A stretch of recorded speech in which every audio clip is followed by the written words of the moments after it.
For honestly, prior to our meeting Thursday, I almost accepted the fact that it would be the last time I saw Delphine. So he thought. Yeah. Not because of anything I felt or desired, but just her attitude. The telephone conversation only reinforced my misgivings in a way I wished I had not made it, for I believe it would be the only lead to more disappointment and anguish. Driving to meet Delphine that Thursday, I thought over what I would expect. Certainly she was not furtive, veiling her true reason for not seeing me again, but instead would be honest and forthcoming. This much I understood about her. I promised myself I would not become too upset over her disclosure and hoped I had steeled myself sufficiently to overcome my failed expectations. I also mulled over my next option, as the prospects did not look promising or even feasible. I was becoming despondent and disheartened already.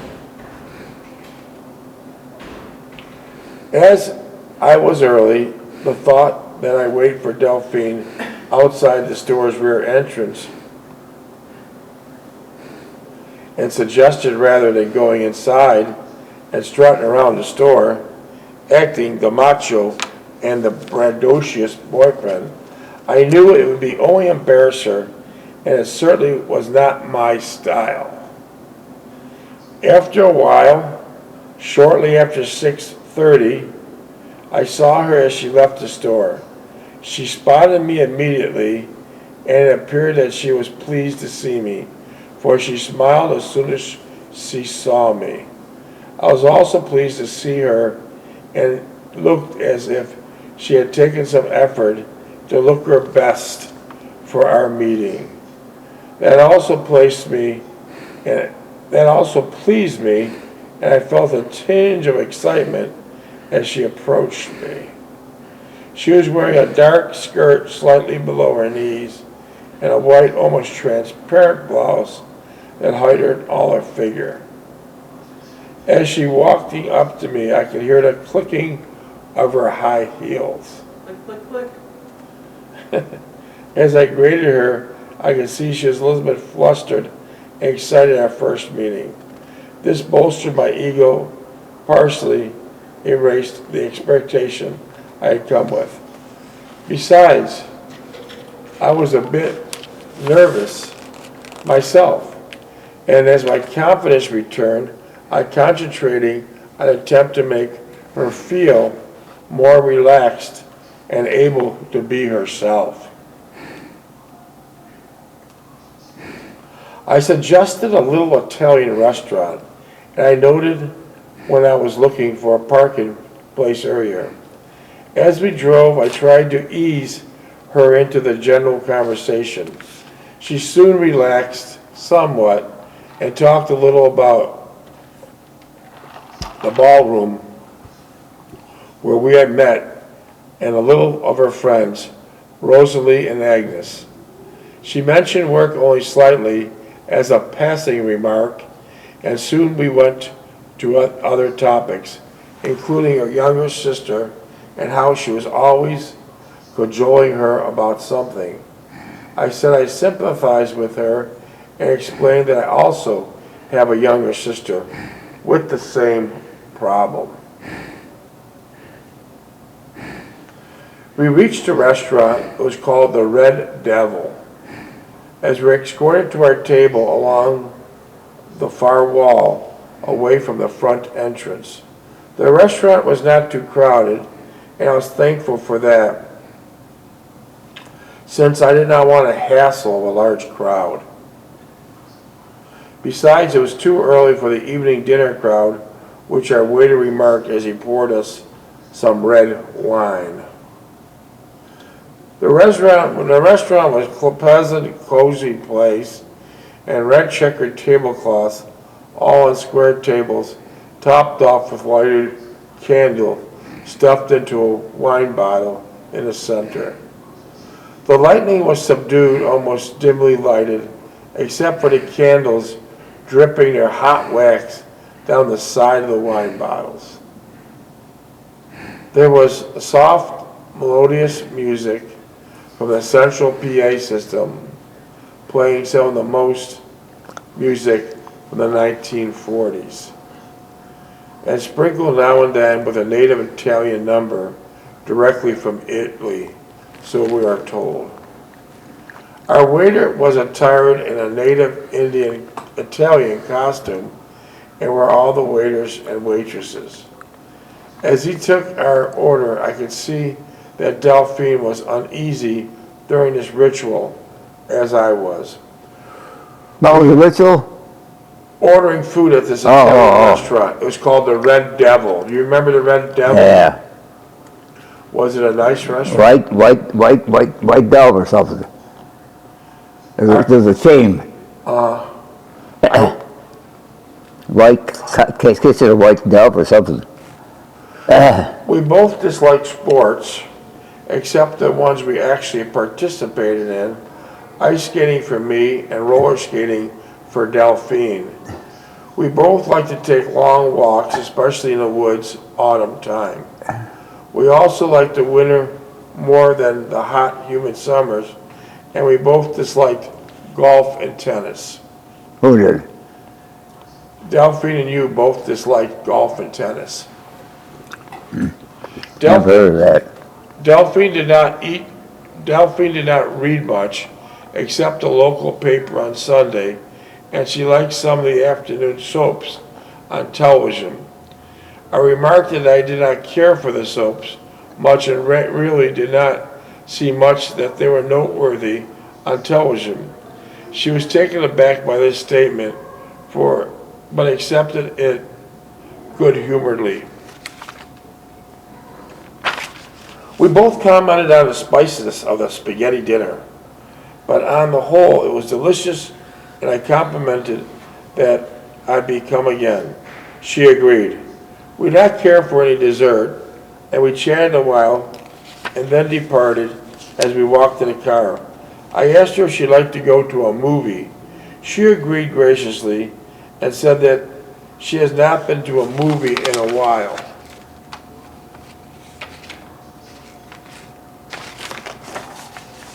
We drove to the Shays Buffalo on Main Street. We went to a foreign movie. A foreign movie? Foreign movie, yeah. Who was in it? Huh? Who was in the foreign movie? They were all foreign actors. It was captioned in English, though. I'll be. We drove down to the Shays Buffalo on Main Street Yeah. and got in just in time for the feature attraction. Mickey Rooney is one of his Andy Hardy movies. It was still early and the theater was not crowded. As we sat there, I couldn't help but noticing Delphine. She would turn to me and smile and keep watching the movie. As we sat, I began a different mental picture of Delphine, far afield than I had previously. Once again, I thought of her aloofness and apathy, and now I replaced her natural shyness and awareness of others' feelings. There was uncertainty and hesitation were taken by her thoughtfulness and mollification, but I still had the lingering sensation there was something else about her that I could not fathom or comprehend. Suddenly she turned to me, and if I was aware that I was making a mental notes on her behalf, she then smiled and quickly turned away. I reached over and took her hand in mine, and she turned her face toward me. She smiled once again and squeezed my hand ever so gently. After the movie, we did window shopping on Main Street, and I felt like she had become much more relaxed. She began making comments about the articles we saw in the store window. She would take my hand now, and I would put my arm around her slender waist as we walked along the storefronts. It was a pleasant summer evening, and we must have walked the length of downtown and then turned around and made our way back to the parked car. As we drove, I noticed she sat closer to me than she had earlier. I would hold her hand as we talked. The conversations seemed to flow much more easily as I talked about many subjects. You want some water? No. Have a candy. Huh? Have a candy. I had that stupid candy all day. Have a candy. No. I listened to her, envious of her relationship with her family, but said nothing regarding my own family, although I'd feel uneasy and comfortable if I were ever to talk about them. Delphine brought up her brothers and sister once again and talked to them in glowing terms. Certainly not with anything negative I would display if I were talking about my brothers. She mentioned that her brother would be going into the service soon, the Navy, and she was a little concerned about him since, in her words, he's such a baby. I thought it strange that I should feel this way and uneasily ill about these matters. Delphine quickly changed the subject to Rosalie and Agnes and how they became good friends since they all started at the department store together. She mentioned that Agnes was older than Rosalie or she, but they hardly ever noticed the age difference. They would go to the movies, roller skating, dancing, once or twice a week. The rest of the time, she'd be home doing what her young women her age usually do: washing her hair, washing and ironing clothes, and generally getting ready for the next day's work.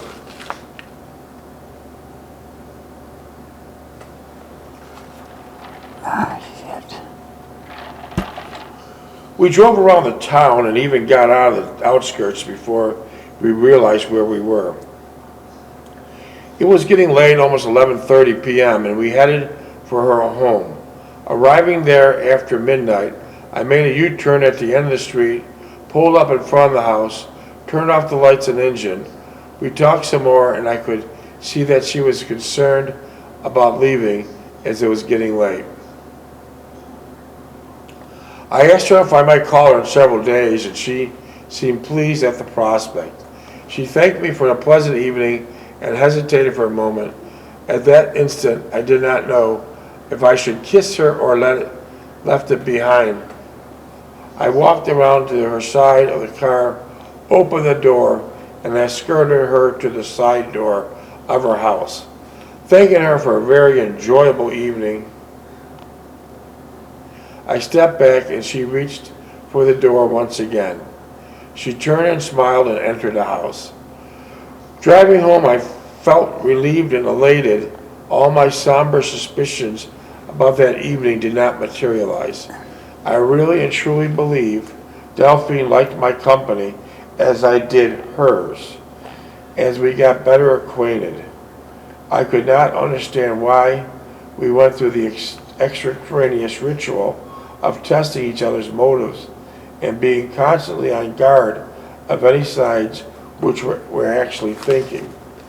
This never happened to me before, and I often wondered why it was so pronounced with us. Maybe it was all my imagination. It was probably I more than Delphine who was scrutinizing every word and behavior of hers, and that in turn made her uneasy and apprehensive. Perhaps this was an eventful meeting after all, but I did not want to conjure up its consequences, having been disillusioned many times before. Even so, I felt the evening was productive and enlightening for me as well as Delphine. We got to know one another much better, and there was not that uncertainty on her part, which I was beginning to see as the only reservation and guarded commitment. All my elation and well-being was shattered when I arrived home. Mother gave me a blast. Holy cow. What time did you get home? You got home well up to midnight. Huh. Mother gave you a blast. I cannot believe it. You had such a beautiful night. You drove all the way back from Buffalo in the snow, and your mother was waiting up for you. Mother gave me a blast. Starting, it was after 1 a.m. She had to be at work at 7. How dare you stay out so late? Doesn't end. Huh? This is constant.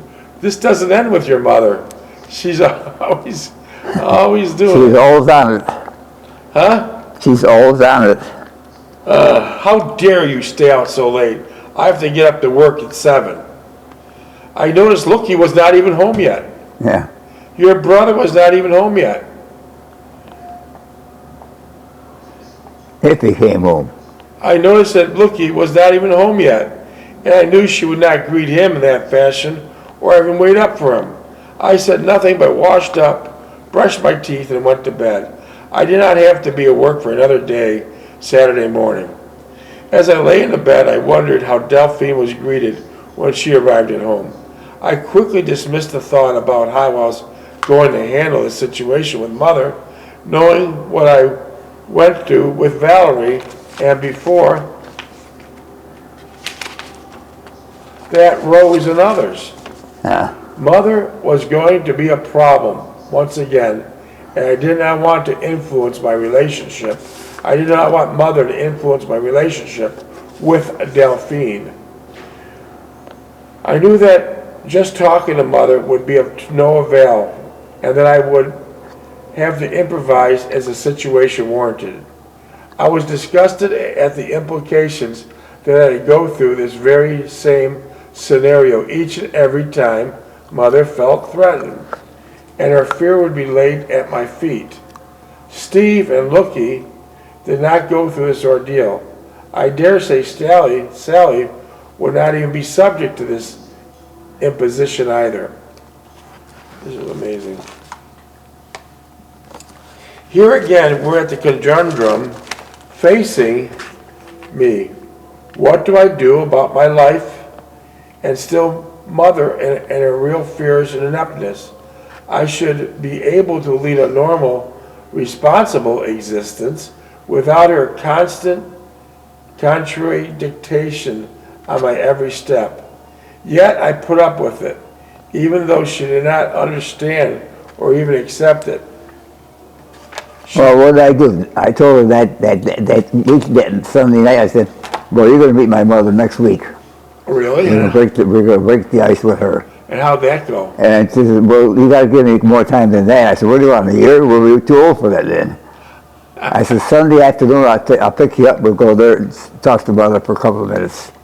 And how'd that go? I walked in and Mother started shouting, get on those cupboards right now. You haven't finished those cupboards to the kitchen. Even though you had company with you? Yeah, Delphine was there.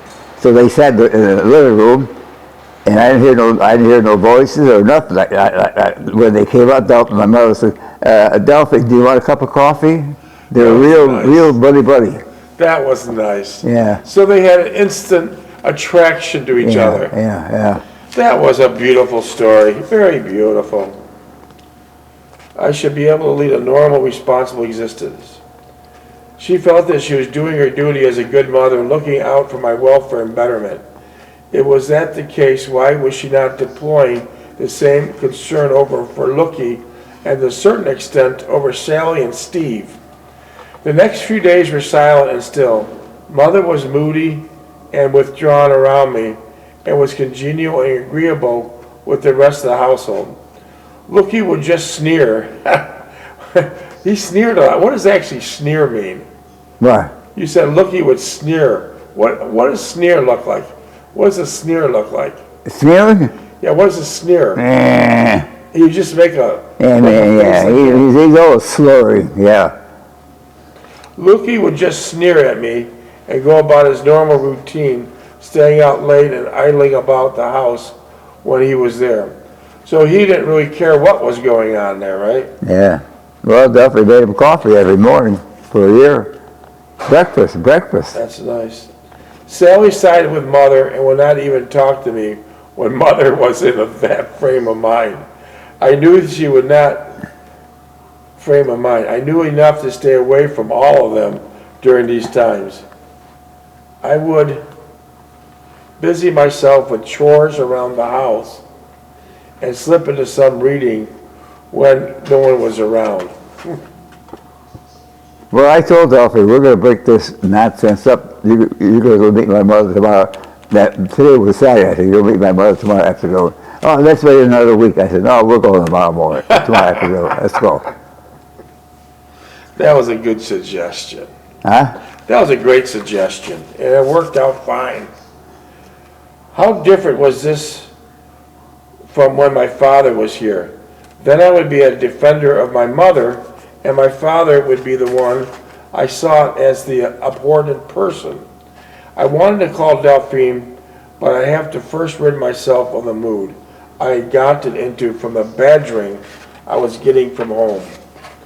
I knew that it was not getting any better. It was just something that had to wither away on its own accord, providing it did not stimulate it further. Nevertheless, I did not want mother's action clouding or deterring from what I wanted to do regarding Delphine. I decided I want to continue seeing her as long as I thought our relationship was compatible. I would continue seeing her despite mother's precarious verbiage. This again was the very same situation I had gotten into many times with my mother. She would be adamant in her viewpoint and would use any means at her disposal to make it more forceful. From vacillating between fits of rage to moody withdrawal, and there were all the gamuts of our arsenal.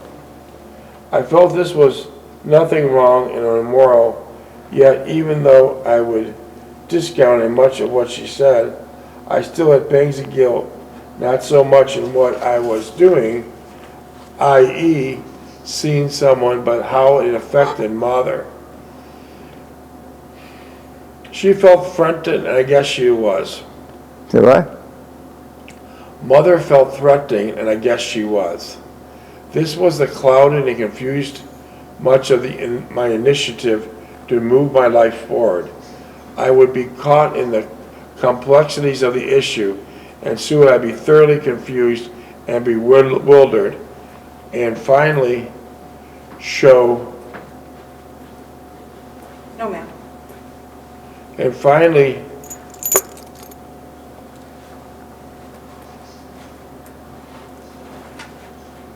You lose a page?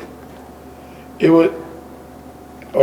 I would be thoroughly confused and bewildered, then finally throw up my hands disgusted and resigned to my fate.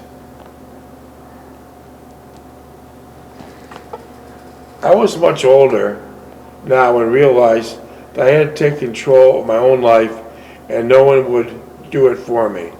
I had to try to put my own self-interest ahead of anything else, no matter how much it felt alien to my personality and sense of well-being. My sense of responsibility to my mother would always be there, but somehow I had to control it so it did not overpower my own life and me. I knew I would never leave her isolated no matter what, but the revelation there has a kernel of something greater than my responsibility to myself. I called Delphine several days later, and I felt much more better after our brief phone conversation. She was forthcoming, much different from our previous phone conversation. She was more relaxed and sounded pleased that I called. When I asked her when could I see her again, she responded quickly, suggesting anytime soon. Anytime soon. I was pleased with her reaction and then set out a time toward the end of the week. We talked a bit while more and then saying goodbye by both disappointed in the shortness of our conversation. It was I was days that week, and I was on days that week, and we would finish up the shift on Friday. Looking forward to see Delphine once more. I thought of what we might to do. The only thing I eliminated completely was going to the dance at the ballroom. So you didn't want to go back to the ballroom dance. Yeah. I did not want to spend time the entire evening with her friends, and I did not think she wanted to either. As for the repercussions from Mother, I would deal with them as they came up. I did not want any further interfering in my decision making, even though I knew she would influence me. I resolved to be more steadfast and persevering, and it appeared that I had gained a renewed resolve and determination to sustain my own convictions and desires. I was mystified as the origin of this inception, but whenever the motivating factor I was indebted to, without it saving grace for my life, would have been altogether different. It was not until the later years that I understood where it emanated from. I had not realized when I talked to Delphine earlier in the week about meeting her that Saturday, that she mentioned that she would be working later than the usual 6 p.m. closing time. I had hopes of preventing the mix-up in our time to meet. I called her the next night, and she and her sister said that they would be home later that evening. I waited till nearly 10 p.m., and I was driving around to kill time. I thought about where she might possibly be, but dismissed any immediately as none of my business. How many minutes? 2. The second call I reached her, and the first thing she said after greeting me was she had gone with Rosalie and Agnes to a retirement party for someone at work. I did not know why. I felt relieved and quickly asked for clarification on our Saturday meeting. Yes, she wanted to be working. Yes, she would be working until 9 p.m. and wanted me to meet her at the usual place at the rear of the store. I acknowledged her directions, and before I knew it, I had said, I could hear the words coming forth from my mouth. I'll miss you, and I can't wait to see you again. I was a little embarrassed by my statement, but she replied that she missed me also and see me on Saturday. Her voice sounded pleasant, sincere, and there was some stiffness and a formality which I had noticed first time as we talked on the phone. I informed Mother and Sally that I was going out on a date and would be home sometime after midnight. Oh, Jesus. What would your mother say about that? Yeah. What would your mother say about that? She didn't say nothing the first day. The second day, she gave it a blast. No kidding. She didn't know Delphine or nothing. How much that? I think Delphine had it all planned out. I think she had my mother figured out. No kidding. That sounds like it. Yeah. I think with the way I talked about my mother, she had a good idea what my mother was like, and she knew what she could handle. So she had it all figured out. Yeah, so she had it all figured out. She said, let's meet your mother Sunday afternoon. Yeah. And you said, oh, that's too early. I said, no, Sunday afternoon we're going to meet my mother. Is it live? And I told her, I said, Mom, I'm bringing Delphine over Sunday, tomorrow afternoon. Yeah. Well, it's your decision. He says, I'll be here. I'll try back decent or something. I won't be excited or nothing else. And then what? Did it live? And then how did it go? Keep it going. Well, when I picked her up, I took her to the house. First thing my brother says, well, get busy on those cupboards to the kitchen and finish those cupboards down. You've been at it for a week now. Hi, Del. Let's go to the bedroom, the living room, and I'll make a cup of coffee. And then with honey this. They got along. I said, oh, geez, Delphine's going to play a game with that. And just say, well, we have to go. But she played, my mother got liked her. No kidding. Yeah, and she was my Delphi was my brother's best companion. Wow, that was a, they She had didn't call her brother; she called her mom. That's beautiful. How many minutes?